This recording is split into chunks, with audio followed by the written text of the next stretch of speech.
नमस्कार। आज हम गेट सीएससी 2023 में आए हुए इस ट्रिपल इंटीग्रल को सॉल्व करेंगे। पहले तो हम देखेंगे स्टैंडर्ड मेथड जिसमें 4 से 5 स्टेप्स लगते हैं। फिर हम देखेंगे क्योंकि यहाँ पे लिमिट्स कुछ खास है, -a to a। तो क्या हमने बचपन में जो ऑड इवन वाला फंडा पढ़ा था क्या उसे भी यूज कर पाएंगे और जल्दी कर पाएंगे क्वेश्चन को, क्योंकि वहां पे हम देखते थे कि अगर फंक्शन अंदर ऑड है, इंटीग्रेशन -a to a है, तो हम सॉल्व नहीं करते थे, सीधा इंटीग्रेशन 0 दे देते थे। ठीक है, वो एक प्रॉपर्टी था। यहाँ भी उसका यूज करने को देखेंगे, लेकिन सबसे पहले स्टैंडर्ड मेथड। अब ज्यादा कुछ आपको सोचना नहीं है इसमें कि कौन सा मेथड है, क्या रूल है।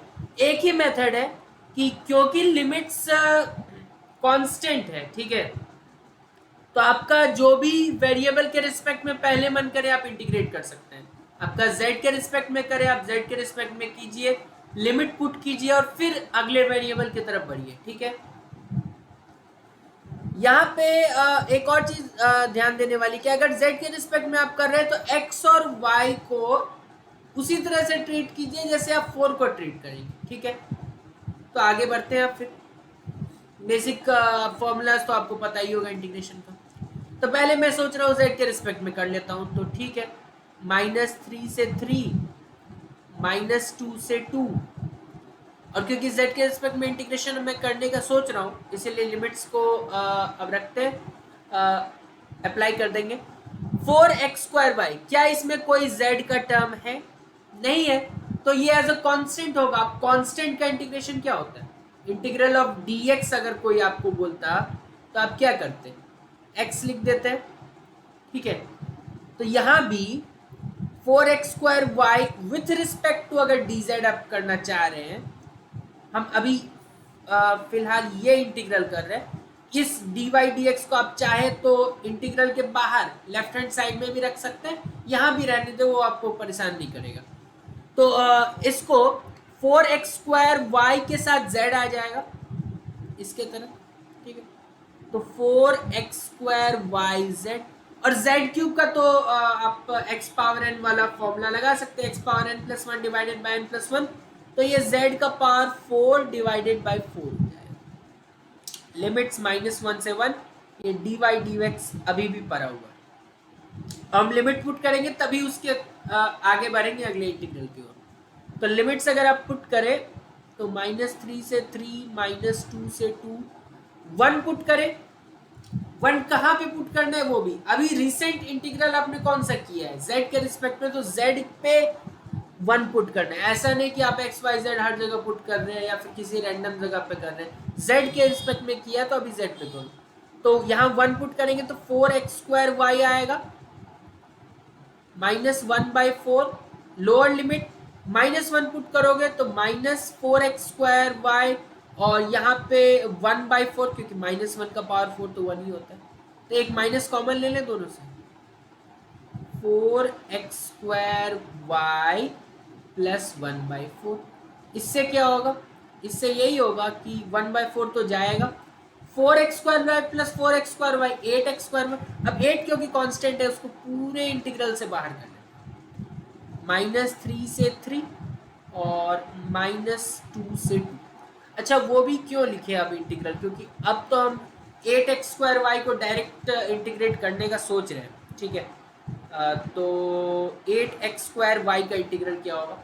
8x² में से 8 तो हमने बाहर निकाल लिया, x² का इंटीग्रेशन करने का सोच रहे हैं, y के रिस्पेक्ट में कर रहे हैं।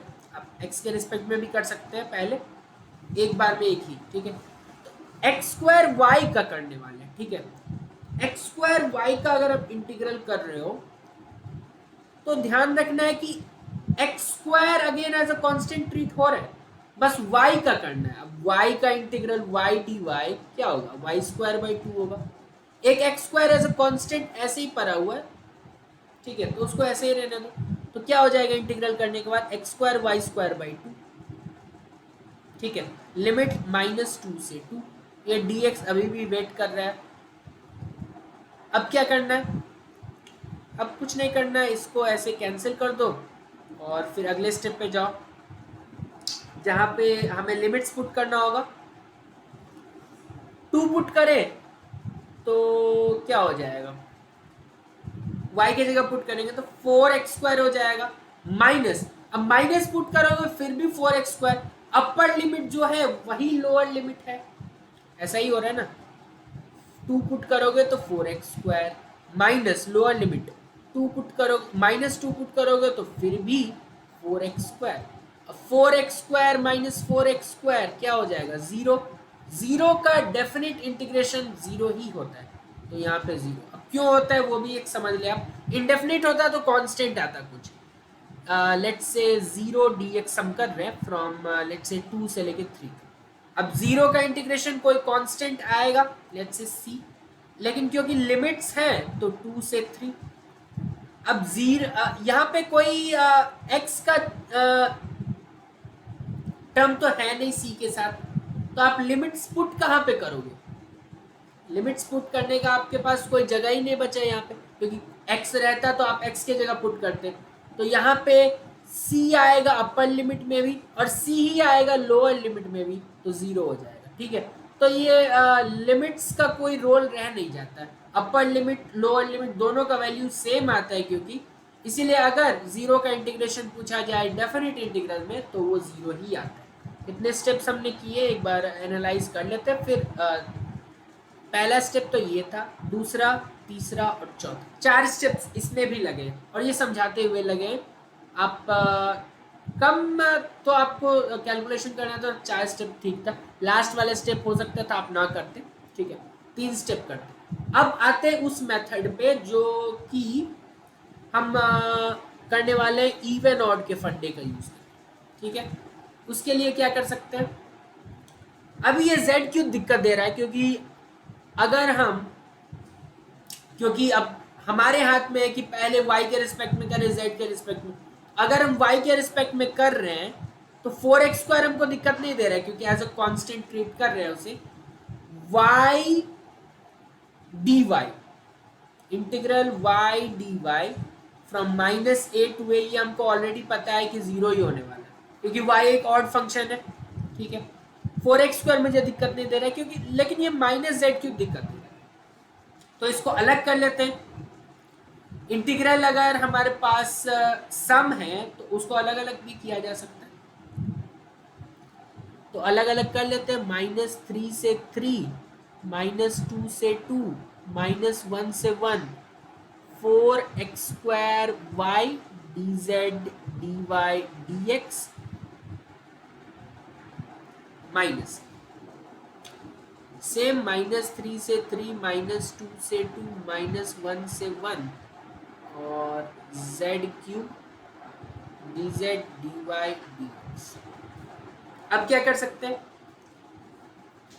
y को रखो और dy को एज अ, ये इसका यूज कर रहे हैं हम, बाकी सबसे आपको अगर दिक्कत हो रहा है ना तो कुछ देर के लिए आप उसे -3 से 3, -2 से 2 यहाँ आके रख सकते हैं, 4x² dz dx, ये इंतजार करते रहेगा जब इसका टर्न आएगा।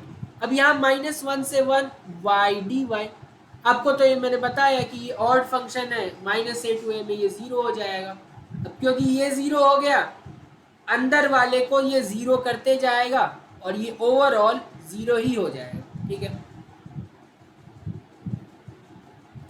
अब बारी आया इसका, इसके साथ क्या करें, अगेन z³ तो एक ऑड फंक्शन होगा ना, क्योंकि z के जगह अगर f of z है z³ -z कैलकुलेट करो तो -z का cube which is minus of z³, f of -z is negative f of z, that means कि ये ऑड फंक्शन है।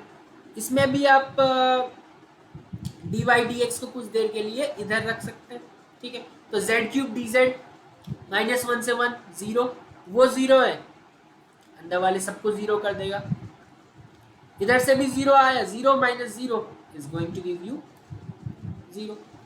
तो यहाँ पे भी एनालाइज करना था, पहले वाले में ज्यादा सोचना नहीं था, कैलकुलेट करते जाना था, यहाँ थोड़ा रुक के सोचना था, ठीक है, पिछले कॉन्सेप्ट का यूज। तो जो भी आपको आसान लगे, ऐसा नहीं है कि कोई ज्यादा टाइम वेस्ट हो गया, जो भी आपको आसान लगे वो आप कर सकते हैं, टेक्निकल पोर्शन में आप ज्यादा टाइम लगा सकते हैं। बहुत बहुत धन्यवाद।